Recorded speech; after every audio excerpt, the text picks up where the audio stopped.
This episode is brought to you by Current Body. The Current Body LED mask is an absolute game changer, designed to penetrate up to 4 millimeters of skin tissue with clinically proven wavelengths.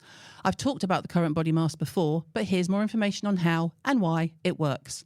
Using red light waves, it helps to accelerate collagen production and calm redness, giving you a more even skin tone. Near-infrared technology enhances blood circulation, delivering vital oxygen and nutrients to your skin cells. And here's the kicker. This mask is 31% stronger than any other LED mask out there, based on independent studies. The mask can seamlessly fit into your routine. For optimal results, I'd recommend using it 3 to 5 times a week for 10 minutes. And the best part, it's cordless, so you can use it anywhere, anytime, cleaning, reading, listening to this podcast, or watching the telly. This is a fantastic product for anyone who's looking to improve their skin's texture and tone. Head over to currentbody.com or simply click the link in the description. And don't forget to use the code Caroline Hirons for an exclusive 15% off all Current Body skin devices. Welcome back to Glad We Had This Chat, and welcome to our Listeners' Questions episode. And this week we have my beloved Stacey Solomon. We've got a little bit of organisation, but then some fun parenting ones, because I also think, I don't know if we're going to have similar parenting styles. It could be quite fun. I bet we have. I'm going to start with one that I'm just going to jump into because I've experienced this a lot. What do you do with a manky teen? My son doesn't wash or change his pyjamas without me nagging him. Stop nagging him. Let him fester in his own filth. I honestly am not in the business. I don't wash my teenagers' clothes. I don't clean their rooms. I just about cook for them, and I think that's a real privilege because they're old enough to cook for themselves. Zach, my eldest, now that he's trying to present himself to friends and other potential exactly better friends, I think he's got much less lazy with his morning routine, but let him be lazy. You're only teenagers once. Literally, for a couple of years, you're going to be soapy. That soapy kid who never washes. All right, fine. If that's what you want, that's what you want. Yeah, I used to do a lot of just please, God, do your teeth. Could you just brush your teeth? Well, here's an airways. Yeah. Just brush your teeth. Because in my experience, what happens is as they become interested in maybe having a partner of some sort, or they notice people and they're like, oh, I think they might like me, they start to then think maybe I should wash. I think that teenagers don't hear their parents. So I could say something 100 times, but if one of Zach's friends says exactly the same thing to him, always. Well, here's the friend, right? Always. So why am I wasting my time? Yeah. If he wants to go in with terrible breath, his mate's going to go, your breath stinks. Yes, and then he'll think, oh, I need to do something. Exactly. Let them do the work for you. Sometimes you're just talking to a brick wall. There's no point. Exactly.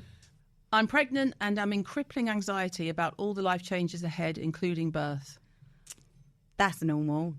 I mean, it is normal. You just worry, don't you? I mean, the one thing I learned from having a baby really young is that you could be in the best circumstances and still things don't go the way they're supposed to go, and you can be in the worst circumstances and they do. The only thing you have control over is the right now. So just enjoy that very second, and everything else will be what it'll be, and you'll work it out when it comes to it. But it is difficult. I would honestly suggest prenatal classes, speaking to your midwife loads. Also, make friends with other pregnant women. Yes, and also there's services available. When I had Zach, I got really bad postnatal depression. When I had Rex, I flagged to my midwife that I had previously had postnatal depression, and I was worried about getting it again. So they put me on a perinatal mental health service pathway, which is something that all NHS midwives should offer. Yeah. And you go on a pathway so that as soon as that baby's born, you get a perinatal mental health nurse check in. So make sure you do that because you deserve it. You're entitled to it, and it's a really good support system to have. There you go. And I would just say, like you say, it's going to happen. There's only so much you can control. Control what you can, and you can't stress about what you can't. Let go of the rest. You can't. How can I motivate my husband to do more than the bare minimum with the kids? I'd like to convince my husband to do more than a bare minimum with the house. But when it comes to the kids... He's in there. Oh, he's so good. He's so good. He's really an amazing dad. I think, because Jim's the same, he's hands-on. And he's a hands-on granddad too. Like, we've got one of each, and the boy is obsessed with men. His dad, his granddad, his uncles. Not that bothered about his mum and his nan, to be honest. Whereas Nova's just like, nanny, nanny, mummy, mummy. And so Jim he's got no choice. I just throw the baby at him. Yeah. And he's just like, I'm tired. I'm like, oh, happy days. But I think I think it also says a lot about how you've set up the relationship from the beginning. Because more than the bare minimum with the kids, there's only going to be so much you can do. It's like, why would you try and persuade someone to spend time with their child? Yeah. You know, it's kind of like, I would say the relationship might be that you're doing too much of your share of like the housework. And it's kind of set up that way. Yeah. I think when I first met Joe, I think what made me fall in love with him the most was what type of dad he was. I think that's the reason we got together. So I kind of in my brain picked him for that reason. So I haven't had that issue. Yeah. But I will say, if I'm thinking of it in terms of housework, I have to sit down with Joe like on a regular basis and be like, this isn't supporting me. I can't do this, this and this if you don't do this, this and this. Yeah. Like, I love you and you're amazing here, But here and get off your here. arse. Exactly. But you're going to have to keep helping with this, this and this. And do you know what? Sometimes there's things he says to me like, Stace, you haven't done enough of this and I'd really appreciate if you did a bit of this with me. And we have that conversation because there comes points when like we really annoy each other for whatever reason and we just have to reset every now and again. Yeah. So I think that's always a healthy thing to do is sit down and just make sure you say the positives first. That's something I've learned from discussing with Joe. If I start with the negative. I love your hair, looks good today. Yeah, no, that's it. You're amazing. ravishing dishwasher. No, I do have to. If I start with the negative, he goes straight on the defensive. Of course. So it's not worth Human it. nature. So I have to start with like, oh, it's been so good seeing the kids do this with you. Like, you've been amazing at this, you've been amazing at that. Could we potentially negotiation. discuss not I think putting fake tan on and then going to bed? Oh, yeah, bless in the his, fresh sheets. Bless his heart with your fresh sheets. In my fresh sheets. And then he's got this hairspray stuff that's got fibres in it that he sprays in the bathroom and it just goes everywhere. I'll be walking around, I'll just get out of the shower and I'll look at my feet and they're black from hair fibres. Is that some kind of sick joke? Anyway, he's a great dad. But yeah, I mean, everything's a negotiation in a marriage as well. And try not to set yourself up to fail in that. Don't set yourself up so that you're taking on more. Yeah. You know, because... But you know what as well I've found? Your kids don't need that much, right? Sometimes I think we're telling ourselves I should be, you know, training my child for Mensa at the same time as chewing up their food and spitting it into their mouth organically. Like we're sort of being fed this information that we're not doing enough all the time. Yeah. And you are. They really don't need much. You get a cardboard box out, chuck it in the middle of the floor and say it's a spaceship. Yeah. You're away for Cut 2 a hours. hole in the side. Done. It's a tunnel. Exactly. It's a washing machine. Like literally. Throw over it. It's a tent.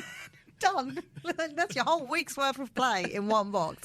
So I think as well, sometimes we put that much pressure on ourselves and then we look to our husband to support that pressure, but it's all a bit unrealistic. So maybe just set back at what you're... You step back and you have to.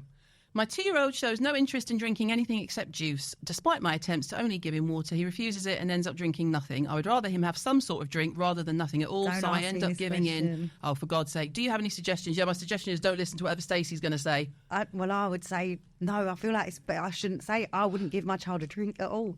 I'd say you don't want Go thirsty you don't then. Want don't have nothing. Yeah. And soon their mouth will be dry. Sounds like child abuse, doesn't it? I would sneakily do the same thing, but I would also give them cereal because then they get milk. But I would put water in cereal. Yeah. I would. If I'm really if my child wasn't drinking because they only want juice, I'd put water in their cereal. If your cereal is like any other cereal, probably full of sugar and crap anyway, so you don't need the milk. Like they won't taste it. I'd make smoothies, maybe. But even then I'd feel like, no, why am I treating you? You've got to drink water or you're going to die. But at the same time, we're a family of 5, so rules are different. Yeah. If you've got one child, you can sit and ask them what they want for dinner. If you've got 5, it's not a restaurant. No, you're not a short order cook. Here you go. Yeah. That's it. Enjoy. I don't know. I don't want this. I don't know what to tell you. If it makes you feel bad that they're drinking it or having it and you don't want them to have it, just don't make it an option. Away. Don't make it an option. Don't buy it. Take it away. Like, and don't have it in the house. Also, like, you know, how old? A 2-year-old. I mean, that's temper. They're going to move on. They're easily distractible. Yeah. You know? But also, if you want it, like, sometimes I feel people are trying to cut these things out because there's a shame involved. If you want to give your child certain things that people are going to shame you about, but you want to do that, you have to make those decisions. You're the parent. Don't listen to anyone else. But you're the parent. I would just not even offer it and then hide it or not buy it. Not buy it. Don't have it in the house. Give them water. And run the tap. They'll still be thirsty. They wouldn't dehydrate, would they? Well, they might do. They might be a bit tired and then you'd be like, you need water, love. I don't know what else to tell you too.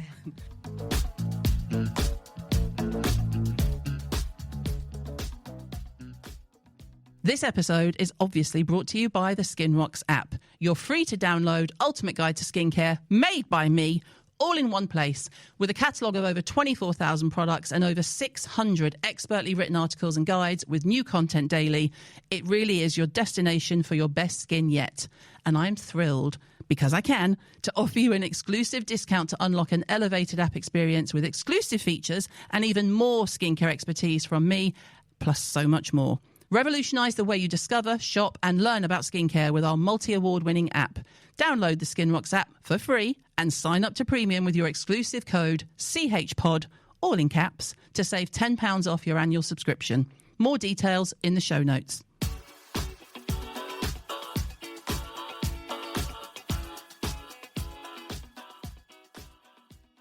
I'm struggling to cope with my 3-year-old's tantrums. I seem to take them so personally. I don't know. And it says help. I'm sorry. I just have to say here, who's the parent? Yeah.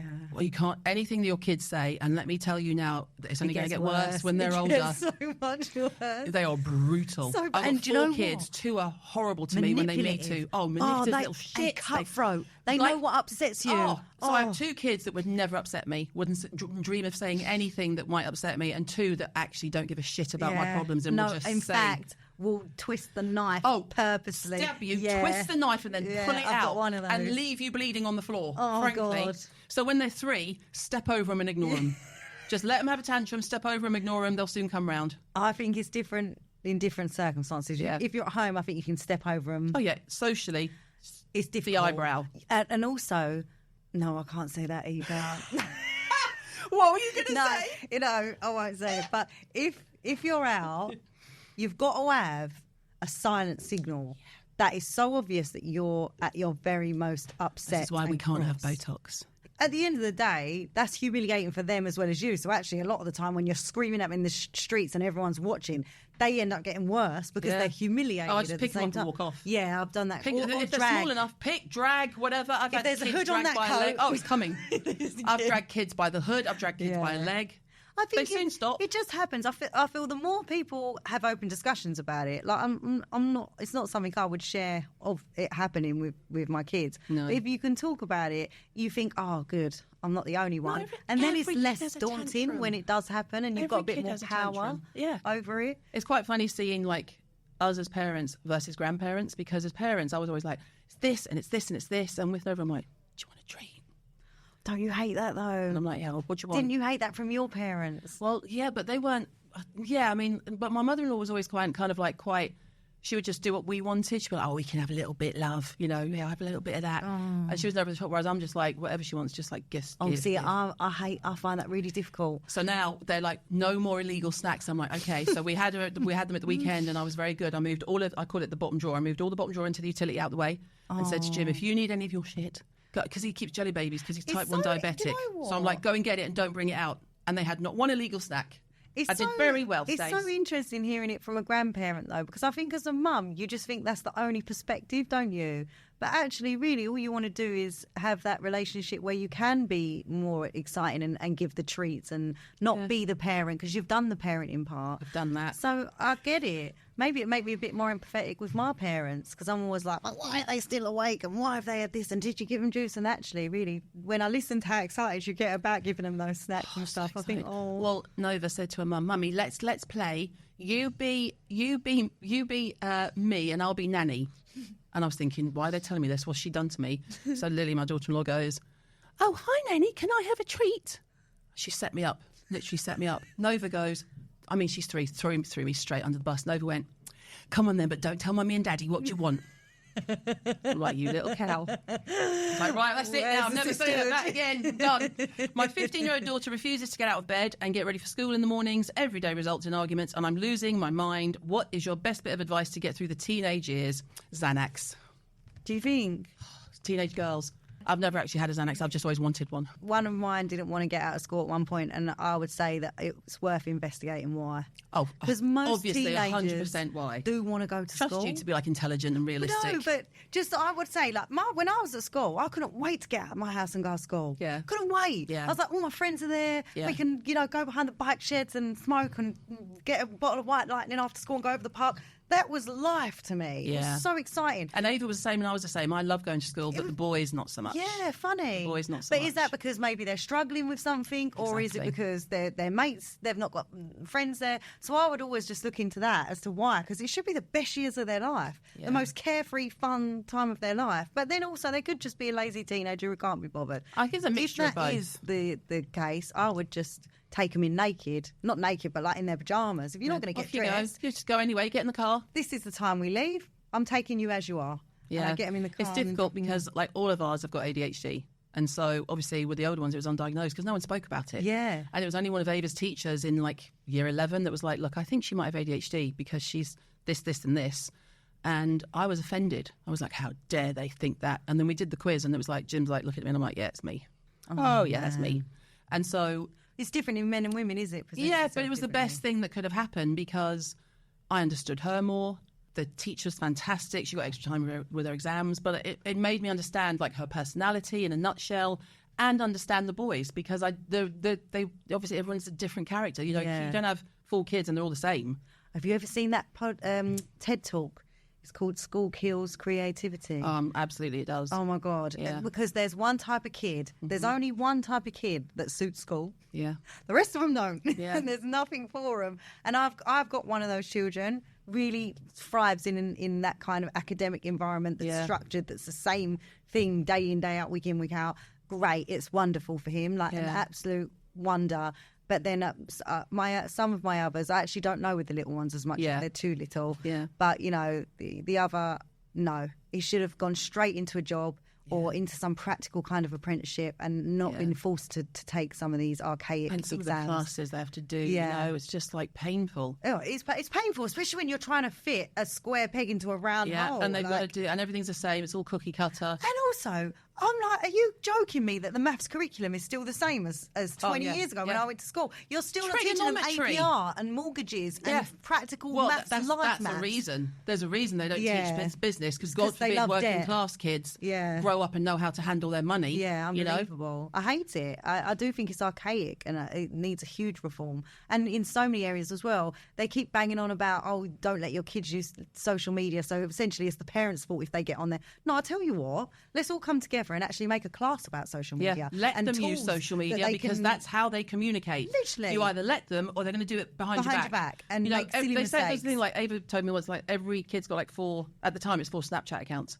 The one your parents can see, the one your mates see, and the private, and the, you know, like the fun ones you have with your mates, and then the ones for like bezies. But even just things like, let's teach them how to create on there instead of consume all the time. Let's teach them how to make their algorithm a healthy algorithm instead of the ones where they're just looking at, you know, all of these dark shit in the internet ain't going away. It's so not. All this prehistoric nonsense about never give your kid access to an iPad. It's unbelievable. How do you think they're going to communicate? It's unbelievable. And how do you think their jobs are going to go? Because it's all going to be on tech. It's all going to be on tech. It's just, I just look at the school system and it's it's upsetting. And the teachers aren't supported and the staff ideas. Yeah, by the way, none of this is about the teachers. No, they're not supported properly. They come in with ideas. I know that some of the teachers at our schools I've spoken to them. They've come into the schools with different ideas and methods, and they are just pushed away from it. They can't do it. They can't even reform it, even if they wanted to. It's all down to the government. And the government don't care. No, they do not care about the state school system. We're back to politics. Right, let's move on. We're going to get cancelled But again. the 15-year-old daughter, I would say, I didn't have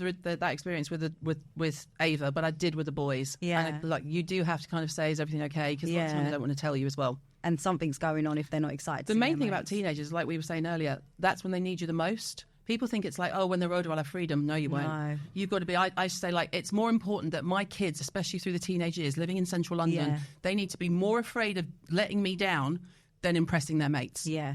You know? If I have to put the fear of God into them to do that, that's absolutely fine. Ben got married last year and a few of his mates were, and I hadn't seen him in a while, and one of them went, hi, Mrs. Hirons.